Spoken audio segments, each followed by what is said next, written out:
Hello everybody, my name is David Waldron from FSElite, and today I'm joined by Josh and Colin of TFDi Designs. Josh and Colin, would you like to give a brief introduction of who you are and what TFDi Designs are? Yes. My name is Josh Mendoza. I'm the community manager for TFDi Design. I'm the person who handles everything he doesn't really want to handle. He hands it over to me, so tech support, stuff like that. I'm that guy. So yeah, and it's been fun. Flight Sim Expo 2018 has been fun. If you're not here, I'm sorry. You're missing out on a lot of fun. You're not having as much fun as we are. I didn't ask that, but great. All right. I am Colin Biedenkap, the president and lead programmer of TFDi Design. As Josh said, anything I don't want to do goes to him. As a rule, I'm doing a lot of the coding and primary coding work for a lot of our utilities and planes, and of course there's a team with us. TFDi Design, I don't know, do you want a full history or what is it that you're wanting about the company? What do you guys do? What do you make? We are the wild card is how I've been describing it, because we've done a sound pack for an aircraft, we've done smart cars, we have packs in development now, and we have the 717.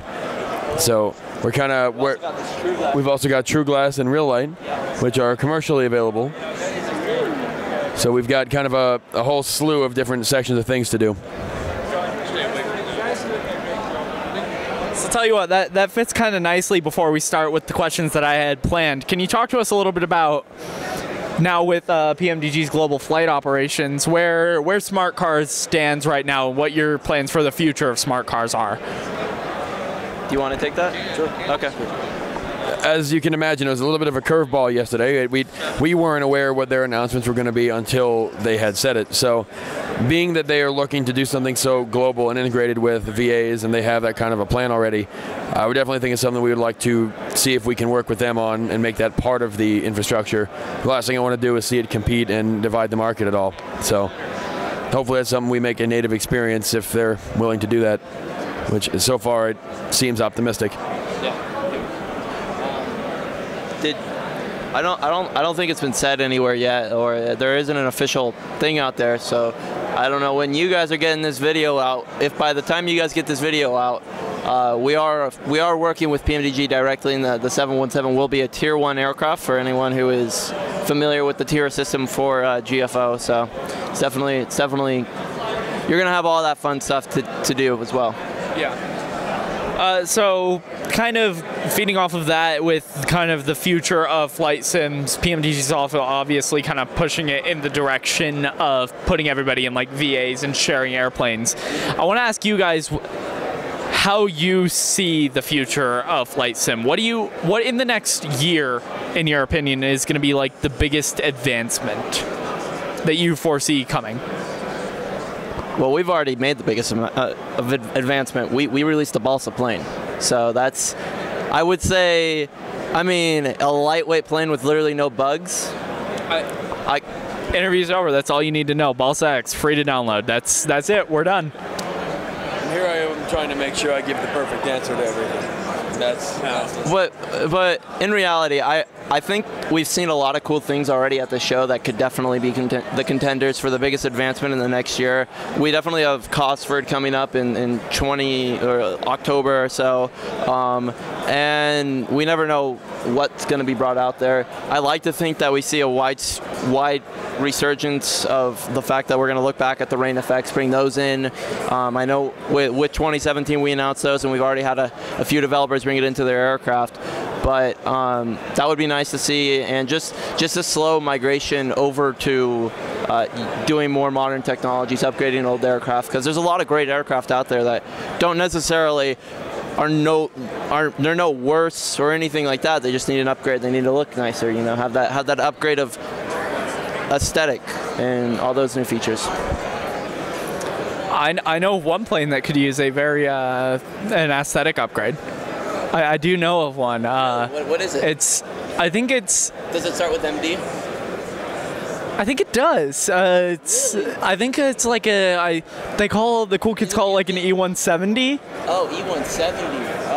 Oh. I mean, I'm positive you guys are working on it. Could you just confirm that for us right now? Well, as a development company, we like to release our information as we go along. So we'll release it when we're ready. But if you guys decide you want to release something early, I will once again put out another press statement that says no, we are not working on one currently.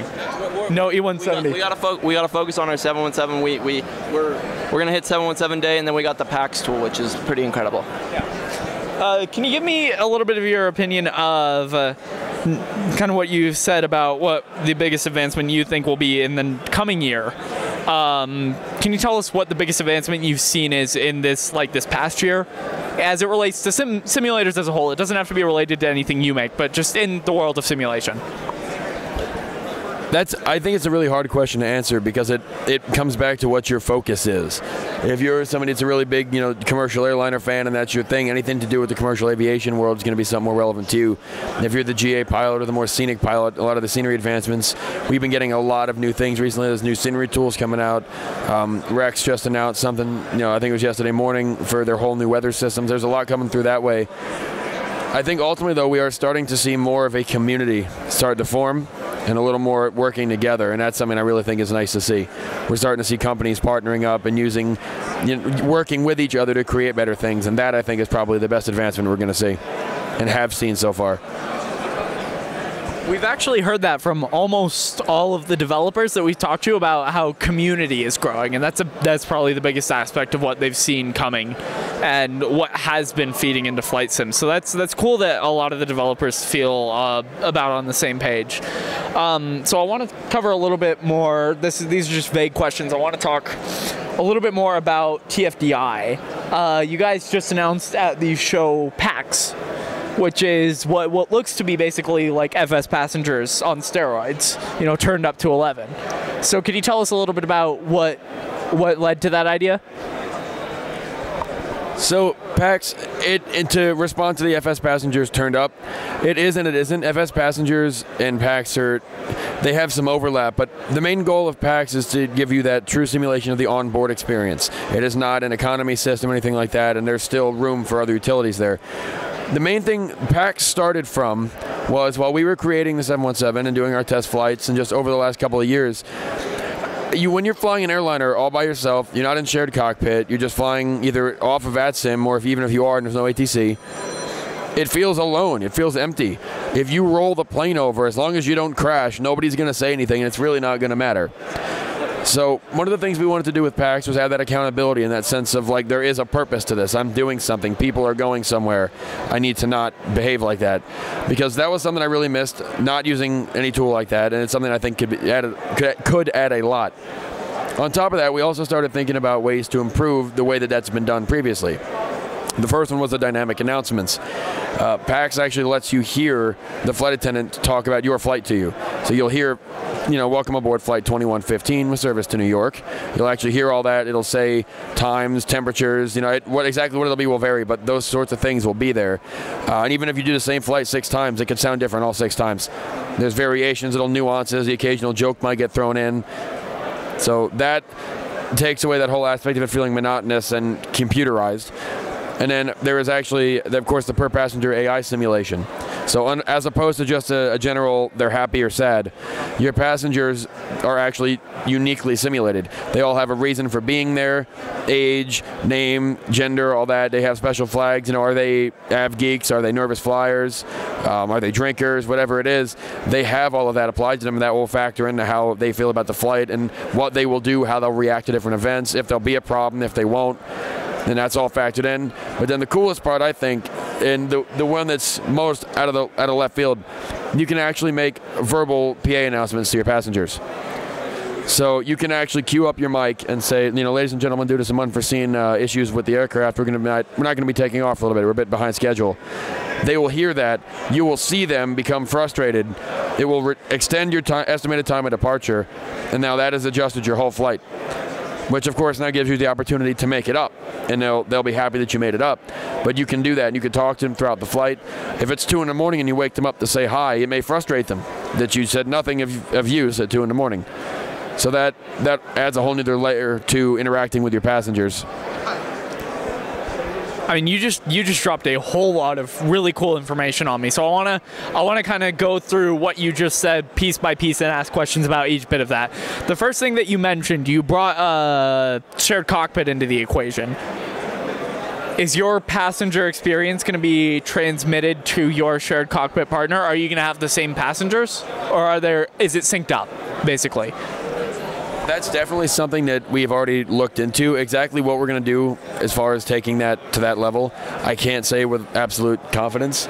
But of course, with the way we are about shared cockpit and community and the whole connected experience, I'm not going to rule that out of the cards at all. We're going to have to see how technically demanding that's going to be for the project, and if it makes sense for where we're at with it right now. How are you handling the voices for the announcements? Because obviously, with a lot of variation like that, you can't record everything. It has to be some kind of AI or computer voice. So, is it going to sound like Microsoft Steve or whatever, or do you have like a custom voice synthesizer that's going to sound realistic? I'm actually going to get a chance to shout him out here. It is a human voice. There is no computer generation. Our sound guy, Brandon Olivo, has actually managed to find a system that allows us to do that and splice sounds together and make sentences out of just clips that sound like a native speaker spoke it. So when you hear that, welcome aboard Flight 2115, it'll sound just like I said it. And where does it pull this flight information? From the FMS? That, as of now, we have it on an interface. When you start the flight, you tell it. The goal is to make it as immersive and unintrusive as possible. So if we find a way to make that information gathering easier, we will. But at the moment, it's manual entry. And you mentioned about the personalities of flyers. So if they're an av geek, or if they're a nervous flyer, or if they're going to be, to put it in your words, if they're going to be a problem or not. Can you expand on what problem is? Do you have to deal with passengers? Do you have to satisfy their needs? Do you have to, oh, this passenger became unruly, we have to divert? Or is that, by problem, do you just mean he'll frustrate the people around him? If I can take it. It could be any of the above. With the way we had this in mind is that, as of course the passenger can affect those around them. So I mean, if somebody is encouraged to drink heavily, that is not really a positive experience, and that would bother me on a flight. So that may be a factor. Of course, there are occasions where passengers may become non-compliant, and that requires some delay. It may be something, maybe a medical issue, that those flags and the information about the passenger may be used to determine if they're going to need medical attention at some point. And these will all be relatively rare. It's not like every flight you're going to have some new crazy event to handle, but it adds that dynamic that you're never 100% sure what you're going to get. And as we expand, we want to add, like I said, a lot of the things you just discussed are on the radar for us. If you don't mind, real quick, one of my favorite examples that we had come up with is somebody going through turbulence. You have an av geek and then you have a nervous flyer. Your overall satisfaction may not change, but the difference of satisfaction between each passenger may increase. So you may have somebody that's like, oh boy, we're on a bumpy ride, this is awesome, and then the nervous flyers, oh my god, I'm gonna die, and it just, yeah, they'll be right next to each other, and your overall satisfaction may not change overall. So you mentioned this nervous flyer and AvGeek and whatnot, and their frustration levels. How are we seeing this frustration or happiness? Is there some kind of UI element to it, or is it verbal? How are we seeing this? So what we wanted to do with this is avoid presenting this unrealistic information and breaking immersion. If you're a pilot, you're not going to be able to immediately know that the passengers are 72.5% happy. That isn't really how that works. So at the top level, you'll have a simple dialogue. You'll say overall they are feeling whatever, and it'll say if there's an event happening. Now if you want to take that further, you can go into a per passenger diagnostic almost and get all that information about them, similar to as if you physically spoke to the person and asked them. So it kind of keeps it more within that immersion. And this is all through your own custom UI, and it's not through any kind of like default text system or anything like that? All right. I would compare it to how Chase Plane opens up its dialogue. It would be something similar, something that overlays over the spin. Yes, sort of similar. That logo. Yeah, the logo for PAX, you'll see how there's a green circle and then a couple of things on the outside. That's actually how the interface will look. So that's awesome.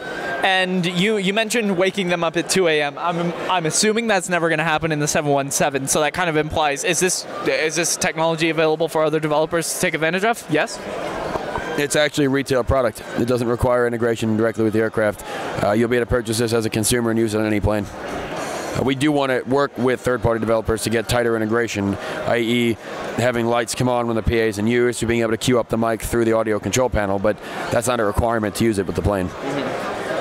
So will you make kind of individual features for developers? So say Quality Wings over there with their LED lights, obviously turning them up to bright at 1 a.m. red, that might anger them. Is that something that you might work with developers with for specific exceptions to add features? If they want to work with us, I mean, I think it's always cooler when a product works really well integrated with a product. So if we can do that, I know we'd love to.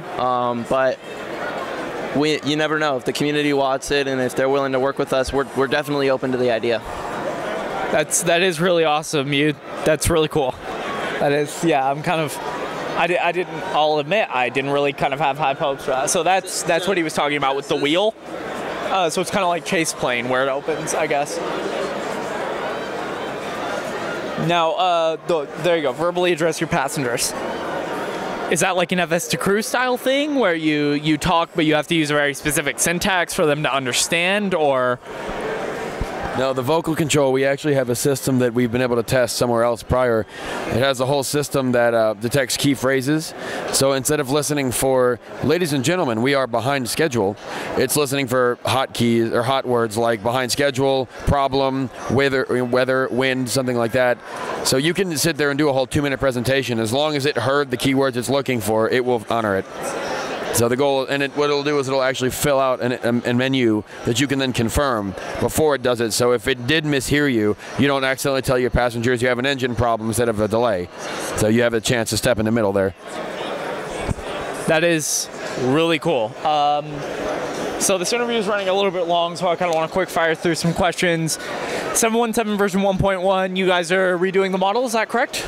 Yes, the external model is going to completely be retextured, and that does mean the current liveries will no longer be compatible with the 717, but we're going to be releasing a very solid paint kit, and it's going to be remapped to be much easier to paint than before. So I know some of you painters are over there going, oh no, my work, it's gone. No, it'll be easy to recreate your work again and put it back into the simulator, but we're also not going to leave you out to the dry and have only TFDi stuff. We're going to try and get as many operators done before 717 days, we're calling it, in July, which is July 17th. We're going to try and get as many current operators and potentially former operators available via our forums download store, and the paint kit will be all a part of that. And the new external model, this right now, it looks like a Playmobil model compared to what the new external model will look like. So that's what I'm comparing it to. So thank you very much for spending some time with us to talk with us a little bit about TFDi Designs. If you guys see, they have a show special on right now for their 717. It's $47.99. I'm assuming that's going to go away kind of shortly, but if you're watching this interview and it's still on sale, highly recommended airplane. Even when it's $60, still a highly recommended airplane. They also make smart cars and, like you mentioned, a audio sound pack. Go to their website at tfdidesign.com, correct? Check out what they make. I'm excited for PAX. Do you have a release date for that? Officially no, but we are definitely looking at in the shorter as opposed to the later. So sooner rather than later, be sure to check that out when that releases. We will, of course, update you if and when that releases. We will be the first to tell you. And for now, I think that's going to do it. So thank you very much for taking the time to talk to us, and we hope to see you again soon.